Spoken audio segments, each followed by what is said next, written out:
আজ আমি নিয়ে এসেছি রুটি পরোটা বা ভাতের সঙ্গে খাওয়ার জন্য একটা দুর্দান্ত স্বাদের নিরামিষ আলুর তরকারি, যেটা বানানো খুবই সহজ আর খেতে অসাধারণ হয়। খুবই কম উপকরণ দিয়ে আর ঝটপট রেসিপিটা তৈরি করে নেওয়া যায়। নমস্কার বন্ধুরা, তিয়াশাস রেসিপিতে সকলকে স্বাগত জানাই। প্রতিদিনের মতো আজও আমি একটা নতুন রেসিপি নিয়ে আপনাদের সামনে চলে এলাম। আশা করছি রেসিপিটা আপনাদের ভালো লাগবে। রেসিপিটা তৈরি করার জন্য এখানে আমি 4টে সেদ্ধ আলু নিয়েছি। এবারে আলুর খোসাগুলোকে ছাড়িয়ে নিই। বন্ধুরা, আলুর এই রেসিপিটা এতটাই টেস্টি হয় যে আপনারা দুটো রুটির জায়গায় 4টে রুটি খেয়ে নেবেন, আর একবার খেলে বারবার খেতে চাইবে।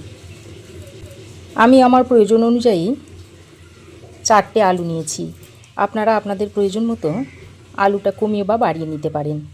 সব আলুর খোসাগুলোকে এভাবে ছাড়িয়ে নিতে হবে। আলুটাকে আমি নুন দিয়ে প্রেসার কুকারে 3-4টে সিটি দিয়ে নিয়েছি। 4টে আলুর খোসা আমি ছাড়িয়ে নিয়েছি। এবার আমি এই সেদ্ধ আলুগুলোকে এইভাবে হাতের সাহায্যে একটু ভেঙে নিচ্ছি।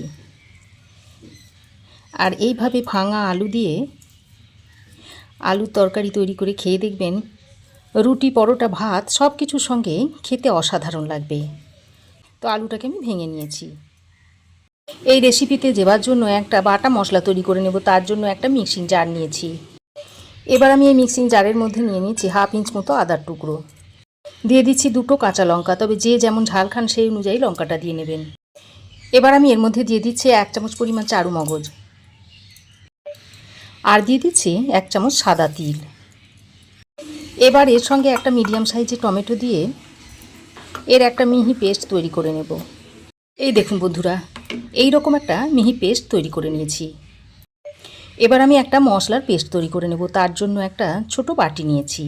এবার এই বাটির মধ্যে দিয়ে দিচ্ছি 1/2 চামচ পরিমাণ হলুদ গুঁড়ো, 1/2 চামচ দিয়ে দিচ্ছি জিরে গুঁড়ো, 1/2 চামচ দিয়ে দিচ্ছি ধনে গুঁড়ো, আর কালারটা যাতে সুন্দর আসে সেই জন্য 1/2 চামচ দিয়ে দিচ্ছি কাশ্মীরি লঙ্কার গুঁড়ো। এবার এর মধ্যে অল্প পরিমাণে জল দিয়ে মশলাটাকে ভালো করে গুলে নিতে হবে। আর এইভাবে যদি মশলা গুলে আগে থেকে রেখে দেন, তারপর রান্নাতে ব্যবহার করেন, তাহলে দেখবেন এই মশলা একদম বাটা মশলার মতো কাজ করবে, আর স্বাদও হবে একদম বাটা মশলার মতো। তো মশলাটা আমি জল দিয়ে ভালো করে গুলে নিয়েছি। এবার এটাকে এক সাইডে রেখে দিচ্ছি। এবার রান্নাটা করার জন্য কড়াই গরম করে দিয়ে দিচ্ছি সর্ষের তেল। এই রান্নাটা আমি সর্ষের তেলে করব। আপনারা চাইলে এটা সাদা তেলেও করে নিতে পারেন। তো পরিমাণ মতো সর্ষের তেল দিয়ে তেলটাকে খুব ভালো করে গরম করে নিয়েছি। তারপর এখানে নিয়েছি একটা তেজপাতা, একটা শুকনো লঙ্কা, 2 টুকরো নিয়েছি দারচিনি, আর একটা নিয়েছি এলাচ, আর এলাচটাকে ফাটিয়ে দিয়েছি, আর 7-8টা মতো গোলমরিচ নিয়েছি। এবার এগুলো এই গরম তেলের মধ্যে দিয়ে দিচ্ছি, আর সঙ্গে 1/2 চামচ পরিমাণ গোটা জিরে দিয়ে দিলাম। এবার ফোড়নটাকে কিছুক্ষণ নেড়ে চেড়ে মিশিয়ে নিতে হবে। যতক্ষণ না ফোড়ন থেকে একটা সুন্দর গন্ধ বেরোচ্ছে, ততক্ষণ এইভাবে ফোড়নটাকে একটু নেড়ে চেড়ে মিশিয়ে নেব। তো দেখুন, ফোড়ন খুব ভালো করে মিশিয়ে নিয়েছি। এবার আমি যে বাটা মশলাটা তৈরি করে রেখে দিয়েছিলাম সেটার মধ্যে দিয়ে দিচ্ছি। এবার এই বাটা মশলাটা দিয়ে ফোড়নের সঙ্গে ভালো করে বেশ কিছুক্ষণ কষিয়ে নেব। এইভাবে কষিয়ে নিলে মশলার কাঁচা গন্ধটা চলে যাবে। প্রায় 2-3 মিনিট সময় ধরে মশলাটাকে এইভাবে কষিয়ে নিতে হবে। আর মশলা যত ভালোভাবে কষাবেন, তরকারির স্বাদ তত বাড়বে, আর তরকারির কালারও খুব সুন্দর হবে। দেখুন, মশলা আমি খুব ভালো করে কষিয়ে নিয়েছি, আর মশলা থেকে তেল দেখুন আলাদা হয়ে গেছে। এবার আমি এই পর্যায়ে যে মশলার পেস্টটা আমি তৈরি করে রেখে দিয়েছিলাম সেটা এখন দিয়ে দিচ্ছি।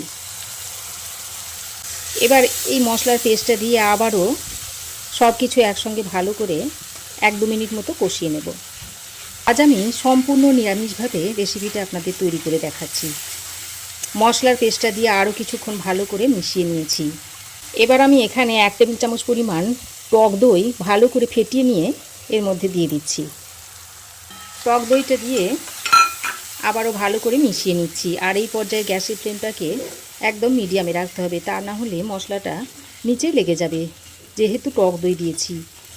তো টক দইটা দিয়ে আবারও সব কিছু ভালো করে মিশিয়ে নিয়েছি। তো দেখুন, মশলা খুব ভালো করে কষিয়ে নিয়ে এবার আমি এই সেদ্ধ করে ভেঙে রাখা আলুটা এর মধ্যে দিয়ে দিচ্ছি। তারপর আলুটা দিয়ে মশলার সঙ্গে খানিকক্ষণ কষিয়ে নেব। বন্ধুরা, আমার চ্যানেলে আলুর অনেক রেসিপি রয়েছে, চাইলে আপনারা দেখে নিতে পারেন। তো মশলার সঙ্গে আলুটাকে খুব ভালো করে মিশিয়ে নিয়েছি। এবার আমি এর মধ্যে পরিমাণ মতো জল দিয়ে দিচ্ছি।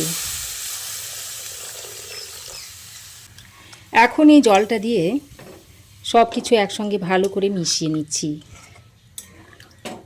বন্ধুরা, আলুর অনেক রেসিপিই তো আপনারা খেয়েছেন, এইভাবে একবার ভাঙা আলু দিয়ে রেসিপি তৈরি করে খেয়ে দেখবেন, খেতে দুর্দান্ত লাগে। আর গরম গরম ভাত, রুটি, পরোটা সব কিছুর সঙ্গেই খেতে অসাধারণ লাগে।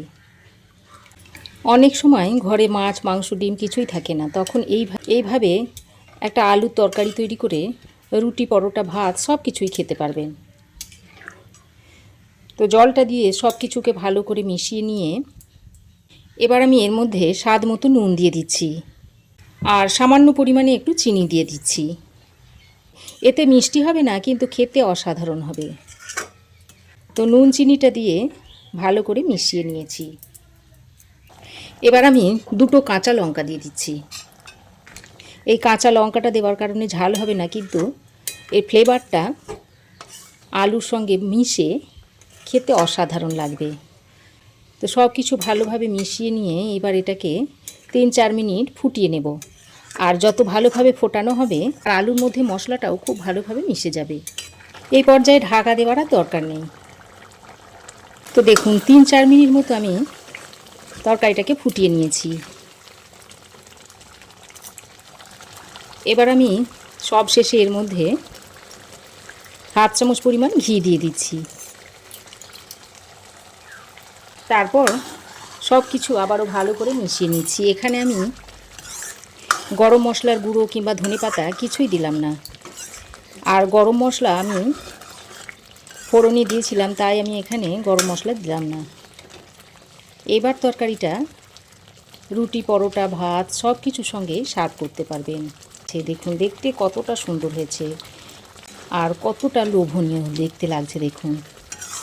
এখন গ্যাসের ফ্লেম বন্ধ করে একটা ঢাকনা দিয়ে স্ট্যান্ডিং টাইমে কিছুক্ষণ রেখে দিচ্ছি। তারপর এবার এটা আপনারা গরম গরম ভাত, রুটি, পরোটা সব কিছুর সঙ্গেই সার্ভ করতে পারবেন।